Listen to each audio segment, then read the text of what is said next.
Et si je vous disais que l'Arc de Triomphe renferme des secrets ésotériques si bien cachés qu'ils passent inaperçus depuis près de 2 siècles, une multitude d'indices discrets qui, une fois réunis, révèlent une signification entièrement nouvelle, une signification qui n'a rien à voir avec la version officielle. Dans cette vidéo, je vais mettre en lumière l'un de ces secrets. Observons la façade est du monument, c'est-à-dire côté Champs-Élysées. Sur le pilier de droite se trouve un relief monumental qui fut réalisé par le célèbre sculpteur dijonnais François Rude. C'est cette sculpture que nous allons analyser. Voici comment la démonstration va s'articuler. Je vais d'abord mettre en lumière, sur le relief, 3 anomalies apparentes. Puis je vais montrer qu'en réalité, ce ne sont pas des anomalies, mais plutôt des stratagèmes utilisés par l'artiste pour dissimuler ses messages ésotériques, c'est-à-dire des informations invisibles à l'homme de la rue, mais reconnaissables par les initiés. Installez-vous confortablement et commençons. La célèbre sculpture de François Rude fut réalisée entre 1836 et 1839. Elle est connue sous 3 noms distincts. On l'appelle le Chant du départ, mais aussi le Départ des volontaires de 1792 et encore, plus simplement, la Marseillaise. Comme le contexte historique est important pour notre démonstration, faisons ici un bref rappel. En 1792, 3 ans après le début de la Révolution, les troupes de ligne françaises défendent seules la frontière contre les armées coalisées autrichiennes et prussiennes. L'Assemblée législative lance alors un appel au peuple. Des volontaires sont convoqués pour rejoindre l'armée régulière. Répondant à cette mobilisation, de nombreux citoyens affluent à Paris, dont les fédérés marseillais qui, en route, chantent un hymne composé pour l'armée du Rhin, la Marseillaise. Revenons maintenant à la sculpture de François Rude. Commandée par le roi Louis-Philippe, elle est censée représenter l'engagement de ces volontaires nationaux contre les armées de la première coalition. Mais voilà le problème, il n'y a pas un seul révolutionnaire sur ce relief. À leur place, il y a des soldats à l'antique. L'explication officielle, c'est qu'il s'agirait d'une œuvre allégorique. Pourtant, les artistes sont habituellement précis dans les détails historiques. Prenons un exemple.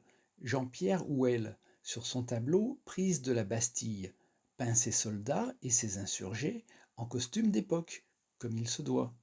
Autre exemple, Hippolyte Lecomte, sur son tableau Combat de la rue de Rohan, le 29 juillet 1830, peint ses personnages vêtus comme on s'habillait en 1830. Mais François Rude, lui, a sculpté des soldats à l'antique à la place de révolutionnaires. Dans le cadre de notre démonstration, cela constitue une première anomalie. Gardons-la en tête et passons à la suivante. Remarquons maintenant que les personnages s'élancent vers la gauche. La femme ailée pointe son épée de ce côté. Cette troupe s'apprête ainsi à emprunter l'avenue Kléber, qui s'étend dans la direction sud-ouest. Or, le front est au nord-est du pays. L'artiste aurait tout simplement pu inverser sa composition pour corriger cette incohérence, mais il ne l'a pas fait. Résumons. Louis-Philippe commande un hommage aux révolutionnaires partant au front, mais Rude livre des guerriers antiques qui, de surcroît, foncent dans la direction opposée. Étrange, non? Passons à la 3e anomalie. Bien que la Marseillaise soit considérée comme le chef-d'œuvre de Rude, elle a pourtant suscité des critiques virulentes. Celle-ci porte sur le visage de la victoire qui domine la composition. D'abord, David d'Angers, un sculpteur contemporain, fustige. La passion qui grimace aux heures les plus solennelles est ridicule, la laideur n'entraîne pas, et le visage de la liberté tel que Rude l'a rendu est hideux. Et en 1932, David Straul renchérit. De mâles accents s'échappent de sa bouche. Rude aurait-il raté sa victoire? Ou cache-t-elle un secret qui nous échappe? À nos 3 mystères, ajoutons enfin une dernière énigme.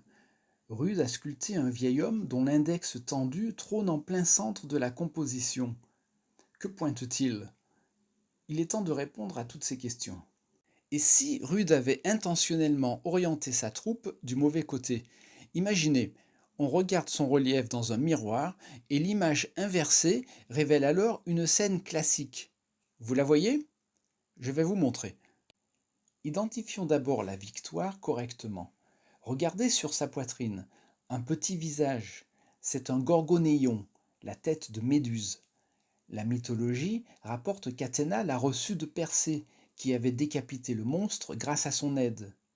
Ce gorgonéon permet d'identifier sans ambiguïté Athéna, déesse grecque de la sagesse et de la stratégie militaire. Examinons maintenant ce cri si controversé, car loin d'un raté esthétique, c'est un indice majeur. En effet, citons le célèbre poète lyrique Pindare qui raconte dans ses Olympiques qu'Athéna est née adulte et armée en poussant, je cite, un cri qui fit frémir et la terre et les cieux. Vous comprenez? Cette victoire qui porte un gorgonéon et qui pousse un cri terrible, c'est une référence à la naissance d'Athéna. Voyez-vous la scène maintenant? Toujours pas? Continuons. Plongeons dans le mythe de cette naissance. Il est dit que Zeus, craignant que sa progéniture le détrônât, avala Métis, sa femme alors enceinte. Seulement voilà, la naissance eut quand même lieu. Le jour où l'accouchement avait été prévu, Zeus fut pris d'intenses maux de tête. Il demanda alors secours à Héphaïstos, qui, armé de sa hache, lui fendit le crâne. Et de la brèche sortit Athéna, adulte et armée. Regardez sous la victoire. Ce grand guerrier barbu ne rappelle-t-il pas, par sa physionomie et par sa posture, les statues antiques de Zeus brandissant son faisceau d'éclairs? Remarquez aussi comme l'une des jambes de la victoire est invisible. Son genou s'arrête au niveau de la tête du guerrier, comme si elle était en train de s'extraire de son crâne. Quant à l'index du vieil homme, c'est en quelque sorte celui de Rude lui-même, qui, à travers les âges, nous dit « Regardez ici, Athéna surgit du crâne de son père ». Voyons comment, dans le passé, les peintres ont représenté la naissance d'Athéna. Voici une amphore du VIe siècle avant Jésus-Christ. On y voit Zeus, au centre, tenant un faisceau d'éclairs. Athéna est située juste au-dessus de lui, tournée vers la droite, et l'une de ses jambes, invisible, est encore prise dans la tête de son père. D'autres divinités de l'Olympe entourent Zeus. Il y a notamment Ilithyie, la déesse de l'enfantement, qui, d'un mouvement ascendant de sa main, assiste la naissance. Remarquons aussi qu'un lion, symbole de puissance et de domination, est représenté sur le siège de Zeus. Voici la même scène sur une autre amphore. Encore une fois, Athéna est montrée sortant de la tête de son père, des divinités sont groupées tout autour, et on peut voir un lion sous le siège de Zeus. Regardons plus attentivement le vase que voici. Au centre, nous voyons Athéna et Zeus, puis immédiatement à proximité, de chaque côté, une représentation d'Ilithyie, qui est montrée en double, telle des sœurs jumelles. À gauche, on voit Héphaïstos tenant sa hache. À droite, on reconnaît Poséidon à son trident. Revenons sur l'image inversée de la Marseillaise. Voyez-vous maintenant la naissance d'Athéna? La main levée du vieillard et celle du soldat qui tient la bride du cheval, près de la tête de Zeus, imitent le geste d'Ilithyie, assistant la naissance.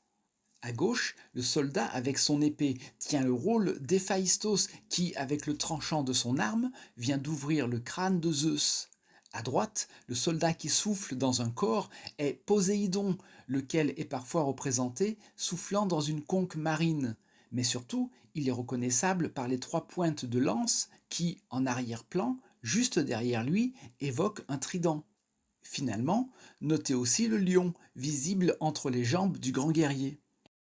Vous voyez, Rude a dissimulé dans sa sculpture la scène de la naissance d'Athéna.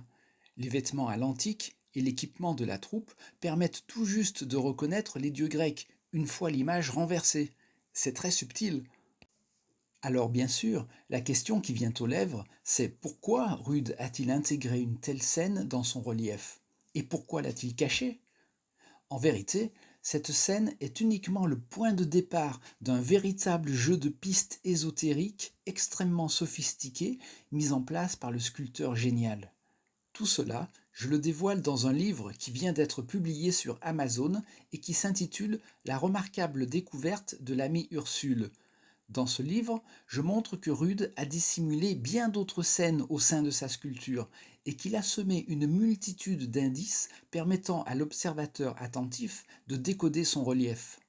Car toutes ces références cachées renvoient d'une manière parfaitement cohérente, par le truchement de la mythologie grecque, à un thème tout autre, un thème ancien et peu connu qui, a priori, n'a absolument rien à voir avec la Révolution française. Si cela vous intéresse, le lien est dans la description. N'hésitez pas à commenter cette vidéo. Si elle vous a plu, merci de cliquer sur le pouce en l'air. Et si vous souhaitez être informé quand je poste de nouvelles vidéos sur le même thème, pensez à vous abonner. Merci pour votre attention.